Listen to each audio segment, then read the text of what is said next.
سے کہ اپنی روزی کو حلال کریں، میں دعاؤں کو قبول کرتا ہوں۔ اللہ سے دعا ہے کہ وہ مجھے اور آپ سب لوگوں کو اپنی روزی حلال کرنے کی اور صرف اللہ تعالیٰ سے مانگنے کی توفیق عطا فرمائے۔ صرف اللہ سے مانگنا انبیاء کرام نے صرف اللہ سے مانگا ہے۔ قرآن کریم میں اللہ رب العزت نے ارشاد فرمایا ہے کہ تم جن مردوں سے مانگتے ہو وہ تمہیں کیا دے پائیں گے جو اپنا پانسا نہیں پلٹ سکتے۔ آدمی فوت ہو جاتا ہے، اس کو غسل کون دیتا ہے؟ وہ جا کے غسل کر کے آ سکتا ہے؟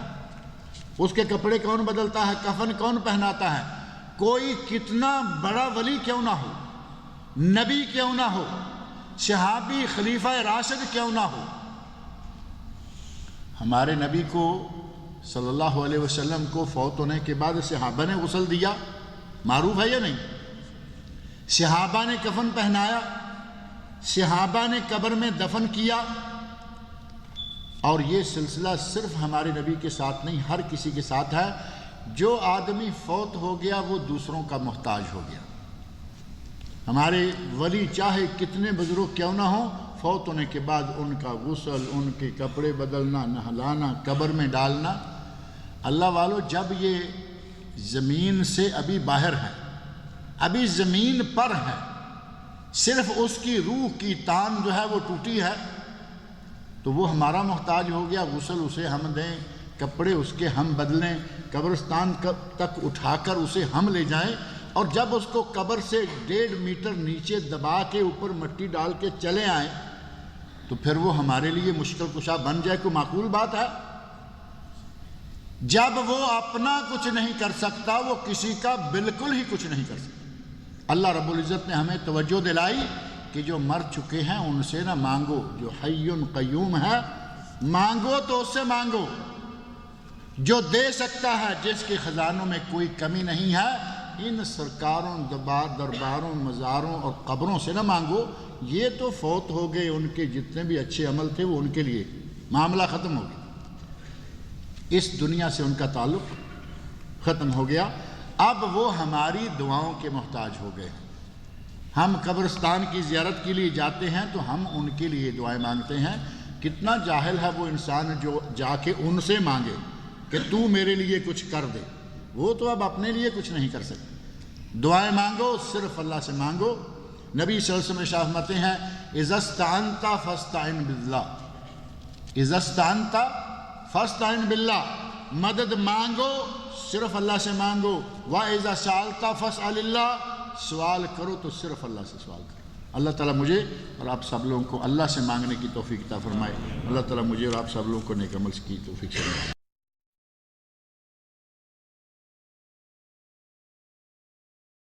سوال یہ کیا گیا ہے کہ نبی صلی اللہ علیہ وسلم کسی شخص کے خواب میں آ سکتے ہیں؟ اگر آ سکتے ہیں تو کیسے پہچانیں گے؟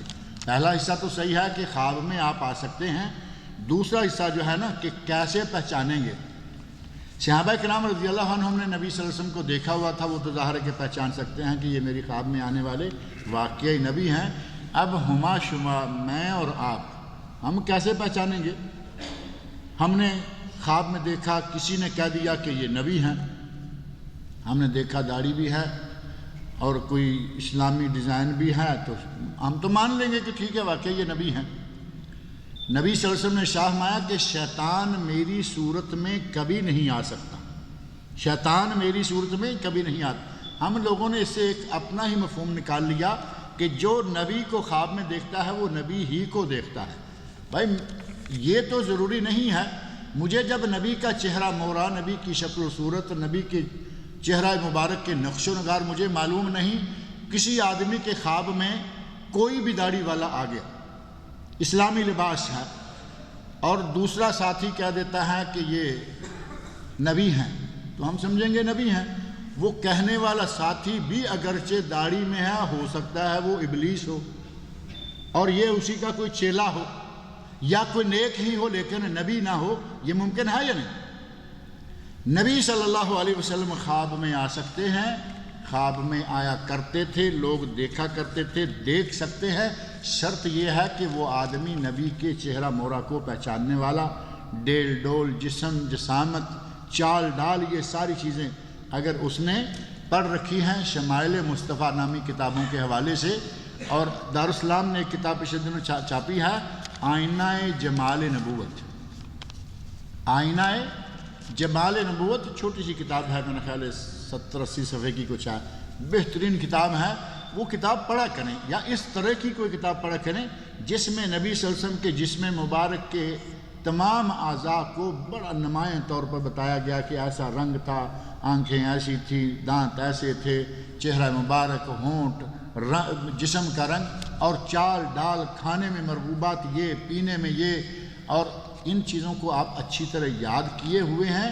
آپ کے سامنے ایک عام آدمی آ جائے تو آپ فٹ کر سکتے ہیں یہ ساری وہی شکلیں ہیں یا وہی صفتیں ہیں جو کہ میں نے اس کتاب میں پڑھی۔ اگر کوئی ایسا آدمی دیکھتا ہے تو انشاءاللہ اس نے نبی صلی اللہ علیہ وسلم کو ہی دیکھا، لیکن یہ کہ کسی کو بھی دیکھا اور کسی نے کہہ دیا یہ نبی ہیں، یہ نبی صلی اللہ علیہ وسلم کی زیارت کا صحیح مفہوم نہیں ہے۔ کہتے ہیں کہ جس شخص کے خواب میں نبی صلی اللہ علیہ وسلم آتے ہیں کیا اس پر جنت واجب ہو جاتی ہے؟ آپ تو خواب کی بات کر رہے ہیں، جو نبی کو اپنی آنکھوں سے دیکھتے رہے ان کے لیے جنت واجب نہیں ہوئی۔ اپنی آنکھوں سے عمر بھر دیکھتے رہے، آپ کہیں گے کہ وہ تو کافر تھے، وہ تو فلاں تھے۔ میدان جنگ میں صحابی قتل و غارت، دشمنوں کے پرخچے اٹھا رہا ہے، اور پھر بالآخر کسی نے اس کو تلوار ماری یا جو وہ فوت ہو گئے۔ صحابہ کہتے ہیں کہ جنت میں مزے لوٹ رہے ہوں گے، نبی صلی اللہ علیہ وسلم فرمایا وہ جہنم میں گیا۔ صحابی ہے میدان جہاد میں، میدان کارزار میں ہے، صحابہ کہہ رہے ہیں جنت کے مزے لوٹ رہا ہوگا، اور نبی صلی اللہ علیہ وسلم فرمایا کہ وہ جہنم میں گیا۔ اب صحابہ کے لیے پریشانی کا باعث بن گیا۔ معلومات ساری کی گئی، پتہ چلا کہ زخم لگا تھا بہت بڑا، برداشت نہیں کر پایا، بالآخر تلوار زمین پہ کھڑی کر کے اپنا گلا اس کے اوپر رکھا اور وزن ڈال دیا اور خودکشی کر لی، اس لیے خودکشی کے نتیجہ میں جہنم میں۔ اور ساری عمر اس حد تک خدمت کرنے والے کے بارے میں جنت واجب نہیں ہوتی، اور آج ہمارا بھائی جو نمازیں نہیں پڑھتا اور پتہ نہیں کیسے اس کو کیا دکھا دیا گیا اور وہ کہے کہ بس ہمارے لیے جنت واجب ہو گئی ہے، اس طرح نہیں۔ جنت واجب ہونے کے اور بہت سارے ذرائع، بہت سارے طریقے ہیں، وہ اللہ تعالی ہمیں کرنے کی توفیق عطا فرمائے۔ کہتے ہیں کہ آنسہ کیا نام رکھ سکتے ہیں؟ آنسہ جو ہے نا وہ مس کے معنوں میں ہے، انگلش میں MISS ہے نا، مس، جو لڑکی شادی سے پہلے مس کہلاتی ہے، بعد میں وہی مسز ہو جاتی ہیں، تو یہ مس کے معنوں میں عربی میں آنسہ ہے۔ آنسہ جس کی ابھی شادی نہیں ہوئی یعنی کنواری۔ اب یہ نام تو نہیں ہے، یہ تو صفت ہے، وصف ہے لڑکی کی عمر کے اور شادی۔ جیسے پوچھا جاتا ہے نا کہ سٹیٹس کیا ہے، سوشل سٹیٹس، یہ شادی شدہ ہے غیر شادی شدہ ہے، تو یہ تو ایسے ہے کہ 5-7 بچوں کی ماں بھی ہوگی اور سٹیٹس میں کنواری ہی گنی جائے گی۔ یہی ہوگا نا، پھر جب آنسہ نام رکھ دیا، شادی ہوگی تو بھی آنسہ، بچے پیدا ہونا شروع ہو گئے تو بھی آنسہ۔ تو نام رکھنے سے پہلے تھوڑا سا سوچنا چاہیے کہ معنی کیا بنتا ہے۔ جیسے ہمارے بعض لوگوں کے نام ہیں منی۔ منی کس کو کہتے ہیں؟ گود کی بچی کو منی، 4-6 بچوں کی ماں ہے تب بھی منی۔ تو اس طرح کے نام جو ہیں وہ نہیں رکھنے چاہیے۔ کیا کم عمر کی عورت یا مرد اپنے بالوں کو کالا رنگ لگا سکتے ہیں؟ اگر نہیں لگا سکتے تو کیوں؟ پہلی بات یہ کہ کالا رنگ نہ کم عمر کا لگا سکتا ہے نہ بڑی عمر کا، کالا رنگ لگانا جائز نہیں ہے۔ نبی صلی اللہ علیہ وسلم نے منع فرمایا، کیوں کا جواب آ گیا نا، نبی صلی اللہ علیہ وسلم نے منع فرمایا ہے۔ ایک حضرت ابوبکر صدیق رضی اللہ عنہ کے والد حضرت ابو قحافہ رضی اللہ عنہ بہت بڑھاپے کی عمر کو پہنچ گئے، اللہ نے توفیق دے دی، مسلمان ہو گئے۔ نبی صلی اللہ علیہ وسلم نے فرمایا کہ ہمیں ابو قحافہ کا اسلام منظور ہے، اذهبوا به الى نسائه، اسے اس کی عورتوں کے پاس لے جاؤ، اس کی بہو ہو، اس کی بیوی ہو، اس کی بیٹی ہو، اس کا کوئی بھی ہو، چاہے اس کی پوتی ہو، ان کے پاس لے جاؤ اور انہیں کہو کہ ان کے بڑھاپے کا رنگ بدل دیں، یہ بھویں بھی سفید، سر کے بال سفید، داڑھی مونچھیں سفید، فرمایا وَلْيُغَيِّرْنَ الشَّيْبَ، اس کے بڑھاپے کا رنگ بدل دیں، وَلْيَتَجَنَّبْنَ السُّوَادَ، اور کالے رنگ سے اجتناب کریں۔